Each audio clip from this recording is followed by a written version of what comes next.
KGF Kolar gold fields. KGF ಬಗ್ಗೆ ತಿಳ್ಕೊಳ್ಬೇಕಂದ್ರೆ ಮೊದಲು ಇದರ ಹಿಸ್ಟ್ರಿಯನ್ನ ತಿಳ್ಕೊಳ್ಬೇಕು. ಆ ಟೈಮ್ನಲ್ಲಿ ಕರ್ನಾಟಕ ರಾಜ್ಯವನ್ನ ಮೈಸೂರು ಕಿಂಗ್ಡಮ್ ಅಂತ ಕರಿತಾ ಇದ್ರು. ಕರ್ನಾಟಕ ರಾಜ್ಯವನ್ನ ಎಷ್ಟೋ ರಾಜರುಗಳು ಆಳ್ವಿಕೆ ಮಾಡಿದ್ರು. 1799ರಲ್ಲಿ ಮೈಸೂರು ಕಿಂಗ್ಡಮ್ ಅನ್ನ ಟಿಪ್ಪು ಸುಲ್ತಾನ್ ಆಳ್ವಿಕೆ ಮಾಡ್ತಾ ಇದ್ದ. ಇಂಡಿಯಾದಲ್ಲಿ ಆಳ್ವಿಕೆ ಮಾಡ್ತಿದ್ದ ಬಹಳಷ್ಟು ರಾಜರುಗಳು ಬ್ರಿಟಿಷರ ಕೈಕೆಳಗೆ ಕೆಲಸ ಮಾಡ್ತಾ ಇದ್ರು. ಆದ್ರೆ ಟಿಪ್ಪು ಸುಲ್ತಾನ್ ಮಾತ್ರ ಬ್ರಿಟಿಷರ ಕೈಕೆಳಗೆ ಕೆಲಸ ಮಾಡೋದಕ್ಕೆ ಒಪ್ಪೋದಿಲ್ಲ. ಬ್ರಿಟಿಷರು ಮತ್ತು ಟಿಪ್ಪು ಸುಲ್ತಾನನ ಮಧ್ಯೆ ಎಷ್ಟೋ ಸಾರಿ ಯುದ್ಧಗಳಾಯ್ತು. ಆ ಎಲ್ಲ ಯುದ್ಧಗಳಲ್ಲಿ ಟಿಪ್ಪು ಸುಲ್ತಾನ್ ಜಯವನ್ನ ಸಾಧಿಸ್ತಾನೆ. ಆದ್ರೆ ಬ್ರಿಟಿಷ್ ಮತ್ತು ಟಿಪ್ಪು ಸುಲ್ತಾನ್ನ ನಡುವಿನ 4ನೇ ಯುದ್ಧದಲ್ಲಿ ಟಿಪ್ಪು ಸುಲ್ತಾನ್ ಸೋತು ಹೋಗ್ತಾನೆ. ಯಾಕಂದ್ರೆ ಈ ಸಾರಿ ಯುದ್ಧದಲ್ಲಿ ಹೈದರಾಬಾದ್ನ ನವಾಬ್ ಬ್ರಿಟಿಷರಿಗೆ ಸಹಾಯ ಮಾಡ್ತಾನೆ. ಈಗ ಮೈಸೂರು ಕಿಂಗ್ಡಮ್ ಬ್ರಿಟಿಷರ ಕಂಟ್ರೋಲ್ಗೆ ಬರುತ್ತೆ. ಬ್ರಿಟಿಷರಿಗೆ ಲಾಯಲ್ ಆಗಿ ಇರುವ ಒಬ್ಬ ರಾಜನನ್ನು ಇಟ್ಟು ಬ್ರಿಟಿಷರು ಮೈಸೂರನ್ನ ಇಂಡೈರೆಕ್ಟ್ ಆಗಿ ಆಳ್ವಿಕೆ ಮಾಡೋದಕ್ಕೆ ಡಿಸೈಡ್ ಮಾಡ್ತಾರೆ. 1850ರಲ್ಲಿ ಬ್ರಿಟಿಷರು ಮೈಸೂರು ಕಿಂಗ್ಡಮ್ನ ಕೋಲಾರ ಅನ್ನೋ ಜಾಗವನ್ನ ಸರ್ವೆ ಮಾಡೋದಕ್ಕೆ ಶುರು ಮಾಡ್ತಾರೆ. ಕೋಲಾರ ಅನ್ನೋ ಊರಿನ ಹತ್ತಿರದಲ್ಲಿ ಗೋಲ್ಡ್ ಸಿಗುತ್ತೆ ಅಂತ ಸುತ್ತಮುತ್ತಲಿನ ಜನರು ಮಾತಾಡ್ಕೊಳ್ತಾ ಇದ್ರೆ ವ್ಯಾರೆನ್ ಅನ್ನೋ ಆಫೀಸರ್ಗೆ ಗೊತ್ತಾಗುತ್ತೆ. ಇದನ್ನು ಕೇಳಿದ ಈ ಆಫೀಸರ್ ಅಫಿಷಿಯಲಿ ಒಂದು ಅನೌನ್ಸ್ ಅನ್ನ ಮಾಡ್ತಾನೆ.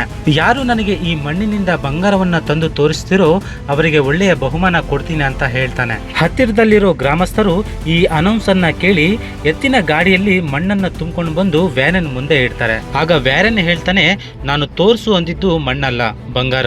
ಆಗ ಅಲ್ಲಿರೋ ಮಣ್ಣನ್ನ ಜರಡೆ ಹಿಡಿದಾಗ ಹಳದಿ ಬಣ್ಣದ ಪದಾರ್ಥಗಳು ಕಾಣಿಸ್ಕೊಳ್ತವೆ. 57 kg ಮಣ್ಣನ್ನ ರೀಫೈಂಡ್ ಮಾಡಿದಾಗ 1 ಗ್ರಾಂ ಬಂಗಾರ ಹೊರಗಡೆ ಬರುತ್ತೆ. ತಕ್ಷಣವೇ ವ್ಯಾರೆನ್ ಬಂಗಾರ ಇರುವ ಆ ಗಣಿ ಹತ್ರ ನನ್ನನ್ನ ಕರೆದುಕೊಂಡು ಹೋಗು ಅಂತ ಹೇಳ್ತಾನೆ. ಆತನು ಹೇಳಿದ ಹಾಗೇನೆ ಕರೆದುಕೊಂಡು ಹೋಗಿ ಆ ಗಣಿಗಳನ್ನ ತೋರಿಸ್ತಾರೆ. ಆ ಗಣಿಗಳನ್ನ ನೋಡಿದ ವ್ಯಾರೆನ್ ಆತನ ಮೇಲಾಧಿಕಾರಿಗಳಿಗೆ ಒಂದು ಲೆಟರ್ ಅನ್ನ ಬರೀತಾನೆ. ಕೋಲಾರ ಸುತ್ತಮುತ್ತಲಿನ ಜಾಗದಲ್ಲಿ ಬಂಗಾರದ ಗಣಿಗಳಿದಾವೆ, ಇದನ್ನು ಹೊರತೆಗೆದ್ರೆ ಬೆಲೆ ಕಟ್ಟಲಾಗದ ಸಂಪತ್ತನ್ನ ಪಡೆಯಬಹುದು ಅಂತ ಬರೀತಾನೆ. ಈ ಪತ್ರವನ್ನ ನೋಡಿದ ಮೇಲಾಧಿಕಾರಿಗಳು ಬಂಗಾರದ ಗಣಿಗಳನ್ನ ಸರ್ವೆ ಮಾಡಿಸ್ತಾರೆ.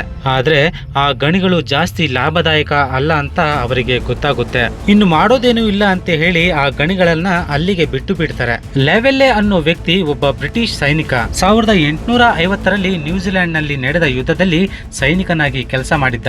ರಿಟೈರ್ ಆದ್ಮೇಲೆ ಇಂಡಿಯಾಗೆ ಬಂದು ಬೆಂಗಳೂರಿನಲ್ಲಿ ಸೆಟಲ್ ಆಗ್ತಾನೆ. ಆ ಸಮಯದಲ್ಲಿ ಬ್ರಿಟಿಷರು ಹೆಚ್ಚಾಗಿ ಮದ್ರಾಸ್ ಮತ್ತು ಬೆಂಗಳೂರಿನಲ್ಲಿ ಬಂದು ಸೆಟಲ್ ಆಗ್ತಾ ಇದ್ರು. ನಮಗೆ ಜಾಬ್ ಬೇಕು ಅನ್ನೋರು ಮದ್ರಾಸ್ ನಲ್ಲಿ, ಒಳ್ಳೆಯ ಕ್ಲೈಮೇಟ್ ಬೇಕು ಅನ್ನೋರು ಬೆಂಗಳೂರಿನಲ್ಲಿ ಬಂದು ಸೆಟಲ್ ಆಗ್ತಾ ಇದ್ರು.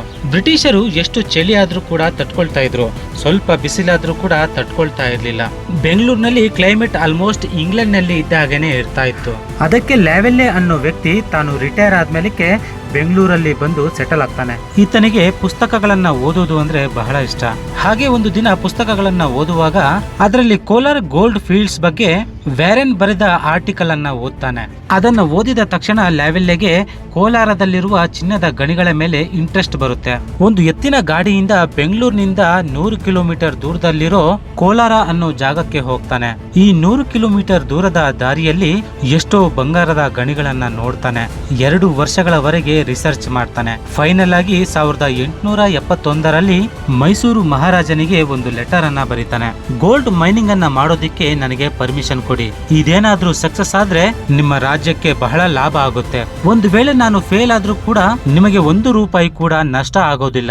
ಯಾಕಂದ್ರೆ ನೀವು ನನಗೆ ಬರೀ ಪರ್ಮಿಷನ್ ಮಾತ್ರ ಕೊಡ್ತಾ ಇದ್ದೀರಾ ಅಂತ ಲೆಟರ್ ಬರೀತಾನೆ. ಇದನ್ನ ಓದಿದ ಮೈಸೂರು ಮಹಾರಾಜ ಮತ್ತೆ ಆತನಿಗೆ ಲೆಟರ್ ಬರೀತಾನೆ. ನೀವು ಅಲ್ಲಿ ಗೋಲ್ಡ್ ಮೈನಿಂಗ್ ಮಾಡಿದ್ರೆ ಅದು ನಿಮಗೆ ನಷ್ಟ. ಯಾಕಂದ್ರೆ ಅಲ್ಲಿ ನಿಮಗೆ ಸಿಗೋ ಗೋಲ್ಡ್ಗಿಂತ ಅದನ್ನ ಹೊರಗಡೆ ತೆಗೆಯೋ ಖರ್ಚೆ ಜಾಸ್ತಿ ಇರುತ್ತೆ. ಬೇಕಿದ್ರೆ ಕಲ್ಲಿದ್ದಲನ್ನ ಮೈನಿಂಗ್ ಮಾಡ್ಕೊಳ್ಳಿ ಅಂತ ಉತ್ತರ ಬರೀತಾನೆ. ಅದಕ್ಕೆ ಲೆವೆಲ್ಲೆ ಒಪ್ಕೊಳ್ತಾನೆ. 20 ವರ್ಷಗಳ ಕಾಲ ಕಲ್ಲಿದ್ದಲನ್ನ ಮೈನಿಂಗ್ ಮಾಡೋದಕ್ಕೆ ಲೆವೆಲ್ಲೆಗೆ ಪರ್ಮಿಷನ್ ಸಿಗುತ್ತೆ. ಆದ್ರೆ ಲೆವೆಲ್ಲೆ ಕಲ್ಲಿದ್ದಲನ್ನ ಮೈನಿಂಗ್ ಮಾಡೋದನ್ನ ಬಿಟ್ಟು ಗೋಲ್ಡ್ ಅನ್ನ ಮೈನಿಂಗ್ ಮಾಡೋದನ್ನ ಸ್ಟಾರ್ಟ್ ಮಾಡ್ತಾನೆ. ಹತ್ತಿರದಲ್ಲಿರೋ ಗ್ರಾಮಸ್ಥರಿಗೆ ಕೂಲಿಯನ್ನ ಕೊಟ್ಟು ಮಣ್ಣನ್ನ ಅಗೆಯೋದಕ್ಕೆ ಸ್ಟಾರ್ಟ್ ಮಾಡಿಸ್ತಾನೆ. ಆದ್ರೆ ಹೊರಗಡೆ ಬರೋ ಬಂಗಾರಕ್ಕಿಂತ ಕೂಲಿಗೆ ಆಗುವ ಖರ್ಚೆ ಜಾಸ್ತಿ ಆಗ್ತಾ ಇದೆ. ಎಷ್ಟೇ ಅಗದರೂ ಕೂಡ ಬಂಗಾರದ ಕ್ವಾಂಟಿಟಿ ಜಾಸ್ತಿ ಆಗ್ತಾ ಇಲ್ಲ. ಆತನ ಹತ್ರ ಇರೋ ಹಣ ಎಲ್ಲ ಖಾಲಿ ಆಗುತ್ತೆ. ಏನ್ ಮಾಡ್ಬೇಕು ಗೊತ್ತಾಗೋದಿಲ್ಲ. ಈ ಕೆಲಸ ಶುರು ಮಾಡಿದ 2 ವರ್ಷಗಳಲ್ಲಿ ಈತ ಬಹಳ ಫೇಮಸ್ ಆಗ್ತಾನೆ. ಈತನ ಬಗ್ಗೆ ಗೊತ್ತಾದ ಕೋಲಾರ್ ಕನ್ಸೆಷನರ್ಸ್ ಅನ್ನೋ ಕಂಪನಿ ಲೆವೆಲ್ಲೆ ಹತ್ರ ಕೋಲಾರದ ಗಣಿಗಳನ್ನ ಕೊಂಡುಕೊಳ್ತಾರೆ. ಈ ಸಾರಿ ಗೋಲ್ಡ್ ಮೈನಿಂಗ್ ಮಾಡೋದಿಕ್ಕೆ ಈ ಕಂಪನಿ ಟೆಕ್ನಾಲಜಿಯನ್ನ ಬಳಸ್ಕೊಳ್ಳುತ್ತೆ. ಇಂಗ್ಲೆಂಡ್ ನಿಂದ ಮಿಷನರಿಗಳನ್ನ ತಂದು ಸುರಂಗಗಳನ್ನ ಮಾಡಿ ಗೋಲ್ಡ್ ಅನ್ನ ಹೊರತೆಗೆಯೋದಿಕ್ಕೆ ಶುರು ಮಾಡ್ತಾರೆ. ಕಂಪನಿಗೆ ಕೂಲಿ ಖರ್ಚು ಕಡಿಮೆಯಾಗಿ ಲಾಭ ಬರೋದಕ್ಕೆ ಶುರು ಆಗುತ್ತೆ. 1900 ಇಸವಿಯಷ್ಟೊತ್ತಿಗೆ ಆ ಗೋಲ್ಡ್ ಮೈನಿಂಗ್ ಹತ್ತಿರದಲ್ಲಿ ಒಂದು ದೊಡ್ಡ ಟೌನ್ಶಿಪ್ ಅನ್ನ ಕನ್ಸ್ಟ್ರಕ್ಟ್ ಮಾಡ್ತಾರೆ. ಆ ಟೌನ್ಶಿಪ್ಗೆ KGF ಅಂತ ಹೆಸರಿಡ್ತಾರೆ, ಅಂದ್ರೆ ಕೋಲಾರ್ ಗೋಲ್ಡ್ ಫೀಲ್ಡ್ಸ್. ಎಷ್ಟೋ ಜನ ಇಂಜಿನಿಯರ್ಸ್ ಬ್ರಿಟಿಷರ್ಸ್ ಅಲ್ಲಿ ಸೆಟಲ್ ಆಗ್ತಾರೆ. ಆ ಜಾಗ ಒಂದು ಮಿನಿ ಇಂಗ್ಲೆಂಡ್ ತರ ರೆಡಿ ಆಗುತ್ತೆ. ತಮಿಳುನಾಡು, ಆಂಧ್ರ ಪ್ರದೇಶನಿಂದ ಕಾರ್ಮಿಕರು KGFಗೆ ಬರೋದಕ್ಕೆ ಶುರು ಆಗ್ತಾರೆ. 1900 ಇಸವಿಯವರೆಗೆ ಕೋಲಾರ್ ಗೋಲ್ಡ್ ಫೀಲ್ಡ್ಸ್ ನಲ್ಲಿ ಕೆರೋಸಿನ್ ಲ್ಯಾಂಪ್ಸ್, ಕ್ಯಾಂಡಲ್ಸ್ ಅನ್ನ ಬಳಸಿ ಕೆಲಸ ಮಾಡ್ತಾ ಇದ್ರು. ಆದ್ರೆ ಅಲ್ಲಿ ವಾಸವಾಗಿದ್ದ ಆಫೀಸರ್ಸ್, ಇಂಜಿನಿಯರ್ಸ್ ಗಳಿಗೆ ಅನ್ಕಂಫರ್ಟಬಲ್ ಅನ್ಸುತ್ತೆ. ಇಷ್ಟಕ್ಕೂ ಮುಂಚೆ ಇಂಗ್ಲೆಂಡ್ ನಲ್ಲಿ ಕರೆಂಟ್ ಬಲ್ಬ್ ನಲ್ಲಿ ವಾಸವಾಗಿದ್ದ ಇವರಿಗೆ ಕಿರೋಸಿನ್ ಲ್ಯಾಂಪ್ ನಲ್ಲಿ ಜೀವನ ಮಾಡೋದು ಕಷ್ಟ ಅಲ್ವಾ, ಅದಕ್ಕೆ ಕರೆಂಟ್ ಬಲ್ಬ್ ಬೇಕು ಅಂತ ಅಂದ್ಕೊಳ್ತಾರೆ. ಬಲ್ಬ್ ಹತ್ಕೋಬೇಕಂದ್ರೆ ಕರೆಂಟ್ ಬೇಕು, ಕರೆಂಟ್ ಬೇಕು ಅಂದ್ರೆ ಒಂದು ಪವರ್ ಪ್ಲಾಂಟ್ ಬೇಕು, ಅದಕ್ಕೆ ಪವರ್ ಪ್ಲಾಂಟ್ ನಿರ್ಮಾಣ ಮಾಡಬೇಕು ಅಂತ ಅಂದ್ಕೊಳ್ತಾರೆ. ಅದಕ್ಕೋಸ್ಕರ ಮೈಸೂರು ಮಹಾರಾಜನಿಗೆ ಪರ್ಮಿಷನ್ ಕೇಳ್ತಾರೆ. ಅದಕ್ಕೆ ಮೈಸೂರು ಮಹಾರಾಜ ಒಪ್ಕೊಳ್ತಾನೆ. 150 ಕಿಲೋಮೀಟರ್ ದೂರದಲ್ಲಿ ಕಾವೇರಿ ನದಿಯ ಮೇಲೆ ಹೈಡ್ರೋ ಎಲೆಕ್ಟ್ರಿಕ್ ಪವರ್ ಪ್ಲಾಂಟ್ ನಿರ್ಮಿಸೋಕೆ ಸ್ಟಾರ್ಟ್ ಮಾಡ್ತಾರೆ. ಮಿಷನರಿಗಳನ್ನ ಅಮೆರಿಕ ಮತ್ತು ಬ್ರಿಟನ್, ಜರ್ಮನಿಯಿಂದ ಇಂಪೋರ್ಟ್ ಮಾಡ್ಕೊಳ್ತಾರೆ. ಪವರ್ ಪ್ಲಾಂಟ್ ನಿಂದ KGF ವರೆಗೆ ಅಂದ್ರೆ 150 ಕಿಲೋಮೀಟರ್ ವರೆಗೆ ಟ್ರಾನ್ಸ್ಮಿಷನ್ ವೈರ್ ಅನ್ನ ಹಾಕ್ತಾರೆ. ಆ ಕಾಲದಲ್ಲಿ ಪ್ರಪಂಚದಲ್ಲೇ ಅಷ್ಟು ಉದ್ದ ವೈರ್ ಯಾವ ದೇಶ ಕೂಡ ಹಾಕಿಲ್ಲ. ಫಸ್ಟ್ ಟೈಮ್ ಇಂಡಿಯಾದಲ್ಲಿ ಅದು KGF ನಲ್ಲಿ ಹಾಕಿದ್ರು. ಕಿರೋಸಿನ್ ಲ್ಯಾಂಪ್ ಗಳನ್ನ ಕರೆಂಟ್ ಬಲ್ಬ್ ರಿಪ್ಲೇಸ್ ಮಾಡಿದ್ವು. ಆಗಿನ ಕಾಲದಲ್ಲಿ ಏಷ್ಯಾದಲ್ಲೇ ಇದೇ ಸೆಕೆಂಡ್ ಪವರ್ ಪ್ಲಾಂಟ್. ಮೊದಲನೆಯದು ಜಪಾನ್ ನಲ್ಲಿತ್ತು. ಆಗಿನ ಕಾಲದ ಇಂಡಿಯಾದಲ್ಲಿ ಯಾವ ಜಾಗದಲ್ಲೂ ಕೂಡ ಕರೆಂಟ್ ಇರಲಿಲ್ಲ. ಈವನ್ ಬೆಂಗಳೂರು ಮತ್ತು ಮೈಸೂರಲ್ಲೂ ಕೂಡ ಇರಲಿಲ್ಲ. ಏಷ್ಯಾದಲ್ಲೇ ಜಪಾನ್ ಮತ್ತು KGF ಬಿಟ್ರೆ ಎಲ್ಲೂ ಕರೆಂಟ್ ಇಲ್ಲ. KGFಗೆ ಕರೆಂಟ್ ಬಂತು ಅಂದ್ರೆ ಅದು ಕೇವಲ ಗೋಲ್ಡ್ ಮೈನ್ಸ್ ಕಾರಣದಿಂದ. ಆಗಿನ ಕಾಲದಲ್ಲಿ ಗೋಲ್ಡ್ಗೆ ಇದ್ದ ವ್ಯಾಲ್ಯೂ ಇದು. ಕೆಲವು ವರ್ಷಗಳ ನಂತರ KGF ನಲ್ಲಿ ಗೋಲ್ಡ್ ರಿಸರ್ವ್ ಕಡಿಮೆ ಆಗ್ತಾ ಬರುತ್ತೆ. ಅಷ್ಟರಲ್ಲೇನೆ ಆಫ್ರಿಕಾದಲ್ಲಿ ಗೋಲ್ಡ್ ರಿಸರ್ವ್ ಕಾಣಿಸ್ಕೊಳ್ಳುತ್ತೆ. ಆಗ ಎಲ್ಲ ವ್ಯಾಪಾರಸ್ಥರ ಫೋಕಸ್ ಆಫ್ರಿಕಾ ಕಡೆಗೆ ಶಿಫ್ಟ್ ಆಗುತ್ತೆ. ದೇಶಕ್ಕೆ ಸ್ವಾತಂತ್ರ್ಯ ಬಂದ ತಕ್ಷಣ ಗೋಲ್ಡ್ ಮೈನ್ಸ್ ಎಲ್ಲ ಕೂಡ ಇಂಡಿಯಾ ಗವರ್ನಮೆಂಟ್ ಹ್ಯಾಂಡ್ ಓವರ್ ಮಾಡ್ಕೊಳ್ಳುತ್ತೆ. 1957ರಷ್ಟೊತ್ತಿಗೆ ಗೋಲ್ಡ್ ಮೈನ್ಸ್ ಎಲ್ಲ ಗವರ್ನಮೆಂಟ್ ಕೈಗೆ ಬಂತು. ಒಂದ್ಸಾರಿ ನೆಹರು ಡೆವಲಪ್ಮೆಂಟ್ ಪರ್ಪಸ್ ಗಾಗಿ ಲೋನ್ ಕೇಳೋದಕ್ಕೆ ವರ್ಲ್ಡ್ ಬ್ಯಾಂಕ್ ಹತ್ರ ಹೋಗ್ತಾರೆ.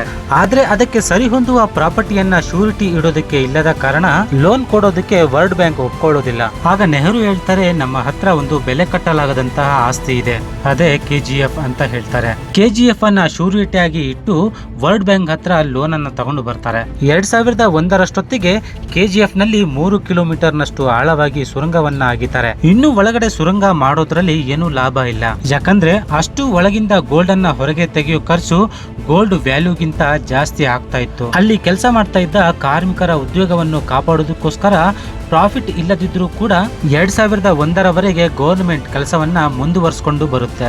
ಆದ್ರೆ 2001ರಿಂದ ಗವರ್ನಮೆಂಟ್ಗೆ ನಷ್ಟ ಹೆಚ್ಚಾಗುತ್ತೆ. ಅದಕ್ಕೆ ಗೋಲ್ಡ್ ಮೈನಿಂಗ್ ಅನ್ನ ನಿಲ್ಲಿಸಬೇಕು ಅಂತ ಸರ್ಕಾರ ಅಂದ್ಕೊಳ್ಳುತ್ತೆ. ಒಂದು ಕಾಲದಲ್ಲಿ ಇಂಡಿಯಾದಲ್ಲಿ ಪ್ರೊಡ್ಯೂಸ್ ಆಗೋ ಬಂಗಾರದಲ್ಲಿ 95% KGF ನಿಂದಲೇ ಬರ್ತಾ ಇತ್ತು.